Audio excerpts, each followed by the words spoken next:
So, just to set the tone, we're not like a parliamentary select committee, which is very robust and lots of sort of toing and froing. This is much more like a conversation, because we actually want to hear from you, want to learn from you. And none of us have got any sort of connections previously with premodulstral, sodium valproate or surgical mesh, which are the three areas we're looking at. And of course, this afternoon it's about sodium valproate. I think, have you any questions on that? Is that all right? Okay. So I don't know how you'd like to start. Branwen, would you like to start, or would Joseph start?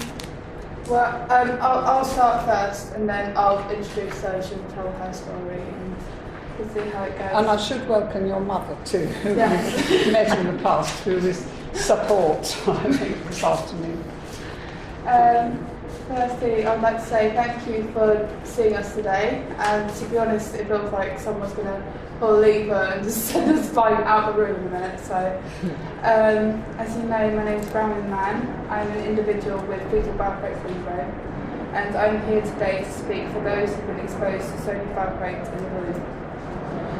Before I speak about my statement, I'd first like to acknowledge those that did not live.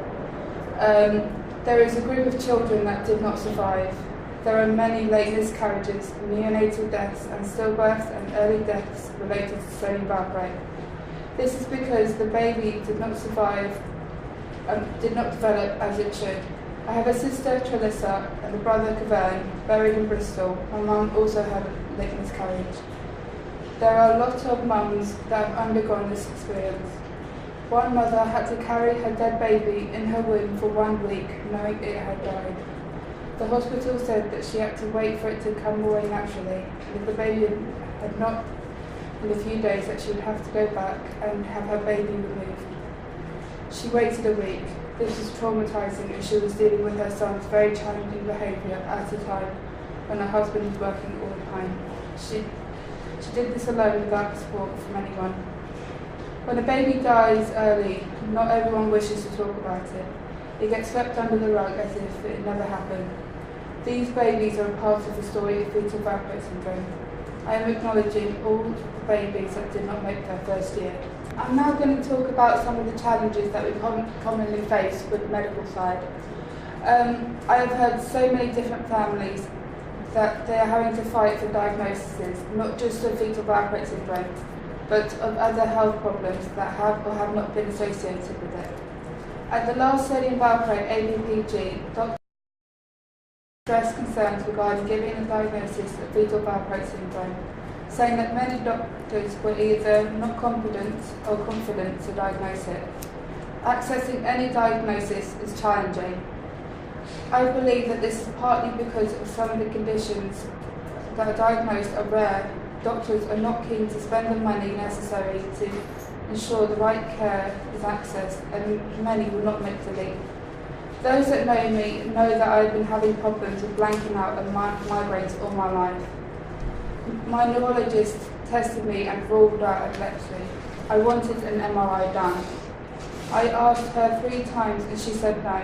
On the 4th time, I felt so frustrated that I literally stood up and stamped my foot, demanding it.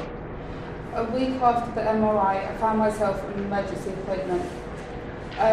They had found a large and still growing pituitary cyst, a pineal lesion, a low-lying brain, and a Coyle malformation. I have been told that I am at high risk of blindness, stroke, and even death at any time. Many other valproate children have experienced similar stories. One girl shared that she was told at 11 that her astigmatism was a neurological problem. It was not until she was 19 that she was sent to see a neuro-ophthalmologist. At 23, she was told that there was nothing more that they could do except test her every 2 years to see if she had started going blind. Many mothers shared that doctors would not listen to the patient or the carer. Their experience would be dismissed and their child would not receive the care that they need because of this. These mothers do not trust their own doctors anymore. My sister has bilateral cholestoma. Her lifespan has been shortened and she has had an operation every 2 years. This is because there is no guidance regarding dysmorphic features and ear care. Her audiologist was syringing her ears when they needed to be microsuctioned. Inappropriate care is dangerous and we need to have the right care for our needs. My GP told me that everything has to be done locally unless a local doctor sends you out of area. That means if you live away from a city, you will find it more difficult to see a doctor appropriate to the needs of someone with fetal Valproate syndrome. I think that fetal Valproate syndrome should be treated as a rare and complex disability, as it is. There are clear guidelines in place for rare disease and specialised care. The patient is empowered and properly heard. They can access a team of specialists in different disciplines that they have needs within, all working under one umbrella.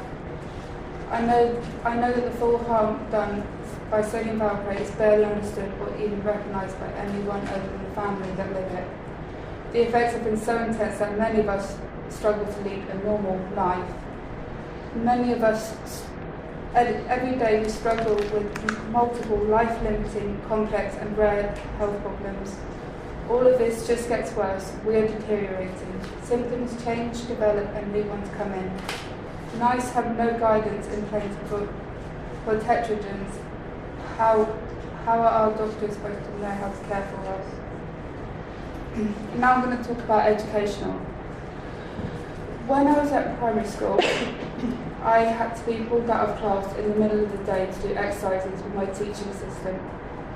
She had to be trained in physiotherapy to ensure that she could do my exercises properly and safely. I hated it, as then I was then bullied. Then I hit secondary school. I was so happy I had a fresh start. I made friends and was doing well in school for a few years. Due to hospital appointments, I would either miss half a day of school or the entire day.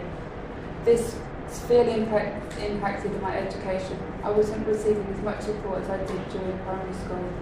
I walked away with such bad grades. During college, I was absent due to operations and hospital appointments. If it weren't for the support of my tutors, I wouldn't have walked away passing level 3 supporting individuals with learning disabilities.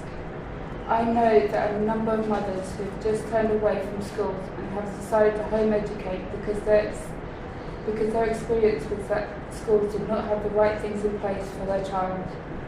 They become so frustrated as they see their child decline because of the lack of necessary resources for their child.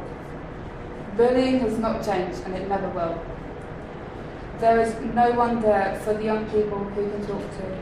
At school, we are unacknowledged disabled carers without the recognition in place that could get us the help we need. That includes counselling. It is not easy to get a child into the right school. First needs of the child have to be identified and agreed upon. The right school has to be identified. Then you have to provide the evidence to prove it is the right place. My mum dug her heels in and got my sister into a school for those with both autism and deafness, giving my sister tools to communicate in the future. Each and every one of us deserve the right school that fits our needs. Caring. So many people with fetal Valproate syndrome are often carers to their mums. Our mums take some take sodium valproate still and some don't anymore. Our mums took sodium valproate because they're not well. Epilepsy, mental health, migraines and pain.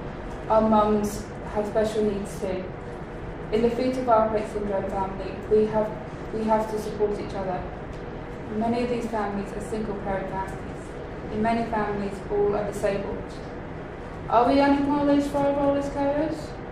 The roles, the responsibilities we have may seem so small, but they are essential, ensuring that medication is taken, that enough sleep is had, helping to manage appointments as they grow older, caring for them if they have had a seizure. I recently tried to get myself acknowledged as a carer. I was told that I could not be disabled and a carer. That does not fit with the experience of a fetal Valproate syndrome individual. Did you know that a young carer or young adult carer receives respite, including hospital holidays and trips, peer support, help at school, and most importantly, counselling? We see nothing of this. There have been children excluded from school due to perceived bad behaviour. In one story, the child was suffering from extreme stress, caring for a mother and brother. He has never recovered, lost in the system. I think he's a clever person, but he has now slipped through the nets. Will he ever meet his potential? There are children whose lives are literally destroyed because of sodium valproate.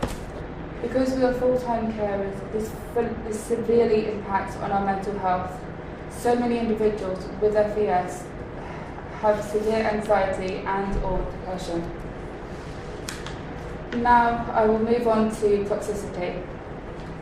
I was born to a mother who was given 5,000 milligrams of sodium valproate when she was pregnant with me and my sister. I have listened to what her mum, her sisters and brothers say, and I'm left stunned. They mourn the person that she was before sodium valproate, even today. Mum started receiving sodium valproate at 15 after they had tried everything else. Her doctor did not want her on sodium valproate. He did not know what to do as she was still having seizures. It was because she continued to have seizures that her medicine would be up 500 milligrams at a time. It was during her pregnancy with my sister, Ronnie, when she had a major seizure in hospital and she was put up to 5,000 milligrams. I have watched my mum's health get worse and worse over the years. The adverse drug reactions caused by medicines cause oxidative stress that have caused so many chronic health problems for her, as it has for so many other mums. My mum was given 5,000 milligrams by irresponsible prescribers, professionals that are probably still prescribing today. Professionals that will never answer to what they have done to her and others. This is apathy at its worst. This is the group of women that have had harm done to them. We do not know how many others there are. They've never had this openly acknowledged. I have watched Mum deteriorate over the years, but it was not until recently that I properly understood because Mum was overdosed again. She fought for 3 years to be acknowledged as having high lactate levels. She now has been diagnosed with hyperlactatemia. Mum knows 2 ladies that were given 4,500 milligrams during pregnancy that were also diagnosed with elevated lactate. Elevated lactate is not tested for people who take long-term medication. I have seen the effects of it should be. My nan told me about a patient consultation in 1979. She and my granddads sat opposite a long table of doctors. They were asked all sorts of questions about how sodium valproate has helped my mum. My grandparents told the story of personality change, behavioural change and the development of additional needs. The doctors openly fought in front of them. There were some who did not like sodium valproate and others who were advocates for it. 2 weeks before he died, I met a senior peer of the realm. He told me that there is a lot more to about sodium valproate, the harm it can do, a lot more than we know. I believe him. Mum was recently told that we would never receive appropriate health care.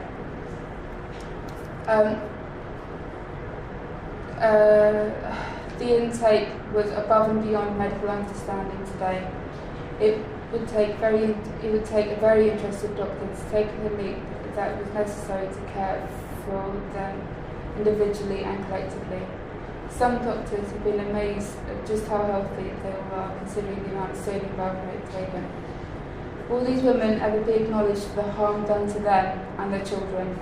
This group stand apart from others because this type of overprescribing should never have happened.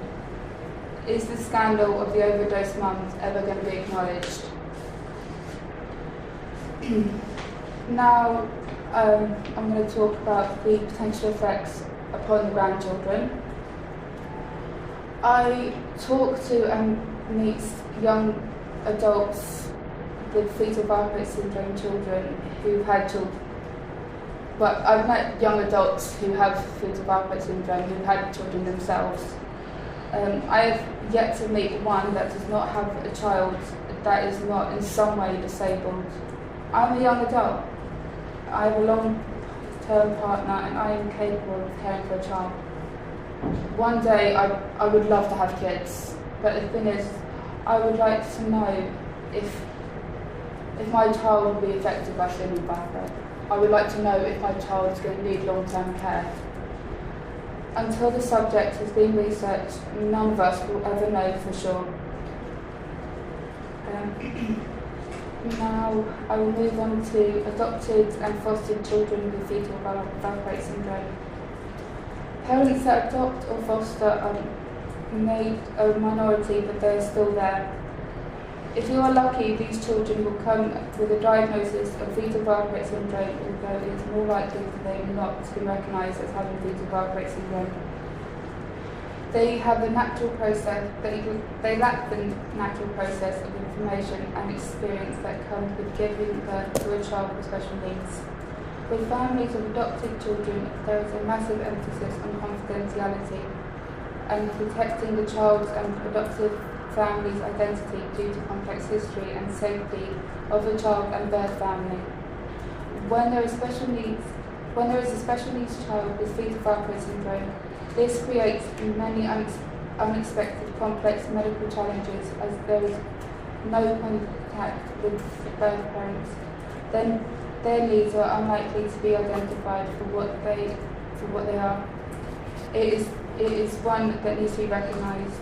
Fetal Valproate syndrome children come with many complex and diverse needs regarding behavioural and attachment issues, as well as these issues that have the additional challenges caused by having special needs. There need to be strategies and useful advice, not only to help adoptive families, but professionals working with children with fetal Valproate syndrome. I'm now going to move on to Josie again, just to finish off her statement. Has enough been done? No. Has there been enough information? No. Has there been any support? No. Has anyone took responsibility for this? No. Have people been turning a blind eye? Yes. And it needs to end now. This cannot be allowed to continue to happen to other families. Not only has Bridget suffered, we, her family, have too. We've been living this with Bridget for the last 20 years and counting, and who's been there for us. And we are not the only ones that have been affected by sodium valproate. There are many, many more families out there, and many that have already lost their babies at an early age. It is time this stopped and that the truth was revealed and justice for the families that have had to go through this when it should have been prevented. Back to Branwen. As some of you may know, I've actually been gathering statements from young people with fetal Valproate syndrome. It's all anonymous, I'm not going to give any names or anything, but these are just a few. I can't understand what people are talking about. I don't understand time or money. I need help to cope with what others call the ordinary stuff. I don't have any friends. I need a support worker all the time. This frustrates me sometimes. I get clicking joints, hypermobility in my knees which click the most. No one has diagnosed me with anything, but I know this is not right. But I know others also get this and some have a diagnosis. Why can't I? I'm deaf in my right ear. I wear a hearing aid. I am scared I will lose hearing in my left ear. How will I know what people are saying? It is frightening and not understanding what is happening around you all the time. I've also gathered statements from mothers and the parents as well, who have the children as well. My daughter has only just gotten an education healthcare plan. She struggles with communication, which is key in job roles. I worry about how she will support herself when I am no longer around. Her future is very unclear. Her difficulties and emotional outbursts leave us uncertain. My son has no sense of danger. He will get into the wrong crowds. He is so aggressive. My son needs full full-time care long-term. If I'm not here, who will give it? What if something happens to my mum? She understands me, no one else knows what I need. I had to leave my job because I have arthritis now. I'm 23 and doctors tell me that I'm not well enough to work. I have had to wait 9 months for my splints. My muscles have become tighter. The physiotherapy has eased things, but I now may need an operation as it has taken so long to be seen by orthotics. I am concerned about my child's future. I am becoming more disabled and my child is still in primary school. With my child's complex needs, how do I know that my child will receive the best support when in this area? There is a postcode lottery as is the type of support that you receive and it's not good in my area. I have been told that what I want to feel that my child is safe, that I need to start now. To pick my way through the services available for us locally and nationally, but it is difficult when there are no clear pathways in my area. I have identified my child's needs, but I now have to try and match those up with appropriate school, after school and holiday clubs and the services provided by the council, charities and other non-profit organisations. I hear others talk about the future for their kids and I am left so worried about his life as services receiving less funding and finding it more difficult getting in the type of help that he needs today without thinking of him as an adult. We deserve the right to support our communication needs. We deserve to get training in life skills. We deserve to have opportunities to socialise regularly. We deserve a diagnosis, whatever it may be, from a specialist in that field, wherever they may be. We need a medical treatment when we need it. Our families and carers will need financing to support training in the areas such as lip speaking and living with hypermobility spectrum disorder. We need people that we can go to for help in anything. We need access to good quality healthcare. We need to know that we are secure, even when our mums have gone. We deserve financial security and a home for life. Most of all, we deserve answers.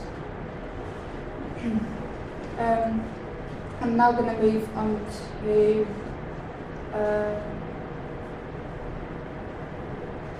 oh, no, I know what it is. This is what I think I know what it is. I'll read it. This includes research. Oh, now I know this. Sorry, I'm getting confused. Right. As a person with fetal Valproate syndrome, there are things that I want to know. Will my children be disabled? What is different about my mum that means that I have fetal Valproate syndrome? What will happen as I grow older? My health will get worse. How much worse will it get? Can we stop it from happening to others? Everyone said never again after thalidomide, yet here we are today. There have been too much harm done and much of it is behind closed doors. It is important that we ensure a tragedy like this never ever happens again and do it. I do not believe that the IMMDS review will give the answers that we need to do it. It is time now for pharmaceutical companies to put their houses in order. Ethically and morally, it should come back to where it all began. Future generations need to be safer and more affordable medicine needs to ensure the well-being of humanity. Thank you for listening. Right, well thank you, Branwen. I mean, that was a tour de force. Amazing. Thank you so much. And also, Josephine, thank you very much indeed. I mean, what comes across to me is your exceptional mother. I think she's amazing. And how you're managing with Bridget and coping with that. Branwen, you obviously meet quite a lot of young people who are subject to sodium valproate, and as you say, they have complex needs, and some are different from others, and some single parent that are coping with this situation and so on.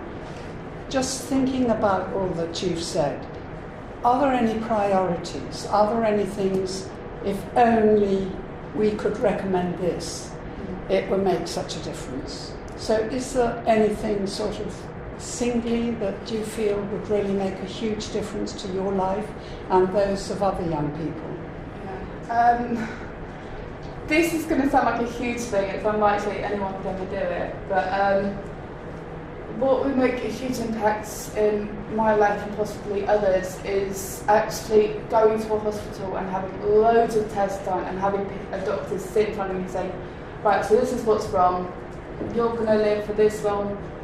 And, you know, actually your kids, they might be disabled. You know what, it will be disabled. There you go, this is the sort of help we can give you. But to be honest, I just need to know that when my mum's not around, will I be okay? Will my sister be okay? There's nothing that scares me more than thinking of my sister being out there alone without me or my mum. Because, as I mentioned, I'm in a long-term relationship with my partner. What if I do move in with him and move away from family? And, yeah. Well, thank you, that's really good. So, same thing from back to us. No, I don't think so. We've met before, and I've met your mother too. And we've tried to answer the question about the effect on the next generation and wrote you about that. We got expert advice. But I take your point. It's not the same as that you actually meeting such a person. And I think that is necessary. Okay. Simon, do you think that? Yeah, I'd like to add my thanks to both of you. I mean, really powerful words that you both spoke, and really helpful from our point of view to hear what you have to say. I suppose there's one area which I know we've talked about before and others have talked about, which is the benefit system and the struggle that people have. And I know your family, Josie, has had really serious difficulties with that. Is there a little bit more that you could tell us about that from your own personal experience or from what you've heard about others? And is there anything that you think we should be saying or doing to try and help improve the situation in terms of access to benefits? We're actually kind of stuck in a sticky situation with benefits right now, actually, to be honest. Well, my mum, as you know, the epilepsy is quite bad. She's almost been dropped out of PIP, the process for PIP, and we've been going through the process for how many years now? 2, 3? Yeah. It's never ending. I actually lost my paperwork. Yeah, and so we're now having to go through the whole thing again, and they're now saying that I should be working, but I physically can't because of how bad my health is, and I'm scared that one day we're going to lose our benefits and we'll probably be on the street. It's unlikely that will happen, but what if? We just don't know with that stuff. We just don't know. In Karen's family, it's exceptionally concerned because her area, I've contacted people in her area, phoned around. Support isn't there. There is no one they can go to. Regarding losing their home, I phoned up a number of different organisations, and they said, "Oh, we don't provide support in this area." I went to the local disability thing for counselling. They said, "Oh, we don't give help with that. Go to Citizens Advice Bureau. No, go to the Law Centre." So I went to the Law Centre, and they sent us to Citizens Advice Bureau, who Karen has already seen, and it's just ongoing. In our area, it's completely different. We would automatically get support if there were issues with benefits. In Karen's area, I don't understand it. They just fall through and people lose their homes, they lose, it's disgusting that this postcode lottery exists, and these are families that are disabled through no fault of their own. This is something's been created, therefore there is a moral obligation to put that we right. absolutely understand that. Yes, we get that. Yeah, Valerie, is there anything you'd like to? Yes, a couple of things I'd like to pick up on, if I may. First, I was very struck when you said that we are carers, we do care for our mums, yet we can't be considered carers because we're disabled, we have disabilities. So the benefits that you might have got as a carer, as a young carer, are not being recognised. I find that truly shocking, actually, because the reality is we know that you do care for your mums. And I'm just wondering if you could tell us a little bit more about how that plays out. I mean, it's something I hadn't really thought about before, to be honest. Well, quite a while ago, actually, I think I was about 18 years old, I actually started to look into this properly. I got in touch with someone who works with young carers in hearts, or something like that, I can't remember what it's called. And she actually sat down in front of me. She said, there is nothing in place for disabled young carers. There's absolutely nothing. And yes, there is something in place for disabled adult carers, because obviously that is fairly common, certain things. But the thing is, I simply told her my situation. I told her what we go through as a family. I even told her that we actually care for each other, and I told her about all these other stories that I've heard, and she just sat there and just looked at me and said, well, I don't know what to do then. She physically didn't know what to do, and no one told me. I didn't even know I was a carer until I was about 18, you know, and I've seen my mum have loads of seizures, and I've had social workers sit in front of me and just go, yeah, okay. They didn't say anything about us caring for them. They just saw me and my sister as disabled kids, you know, that we, you know, there's just nothing in place, and it's just shocking. I just want it. We deserve to have something in place for the disabled young carers. We really do. I think it's something we do definitely need to follow through. The other question I just wanted to ask really was, we know that you are connected to quite a few young people, quite a lot in many ways, but actually one of the issues for us is thinking about the services that need to be put in place, and how then do we identify all those that haven't appeared, who haven't come forward? How do we begin to connect to other families with children who are suffering from people with Valproate syndrome, but are not connected to any local group or any campaign group? How do we do that, Branwen? Actually, that was actually something I was going to do myself. Good. I was actually going to start blogging and sort of create my own group for those who are affected by things with Valproate syndrome. And so I'd actually be like going around. I picture myself going around the world and telling my story, telling everyone's stories and stuff. And, yeah. Branwen, tell them about the two girls whose mothers took surgery Valproate that were in your class. Oh my God, yes.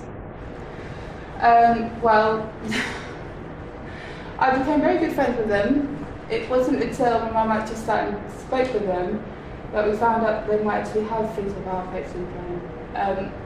They don't believe it, but the thing is, we think it's highly possible because of the stories, how they relate to the ones that I've heard, and it's.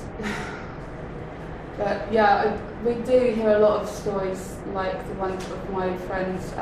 But like I said, I'm going to create a support group for just the facts for the kids with FES.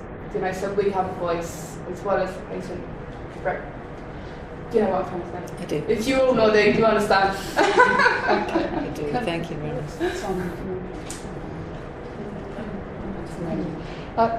Have you any questions you'd like to ask us? No. No. Can I just stress we are a review, so we're not executive, so we can't actually say you will do this, that, and the other, NHS, etc. We can only recommend, and then we get the forces that really can make it happen involved, and so that we do get results, and we've already done that with surgical mesh. But I do want to thank you so much for coming. Thank you very much, and for your testimonies. And perhaps you would give us those, because it'd be really nice to have those. I just want to say, Branwen, I did say you've got an exceptional mother. I think your mother has an exceptional daughter. Thank you so much for coming today. Thank you very much. Thank you. Thank you very much.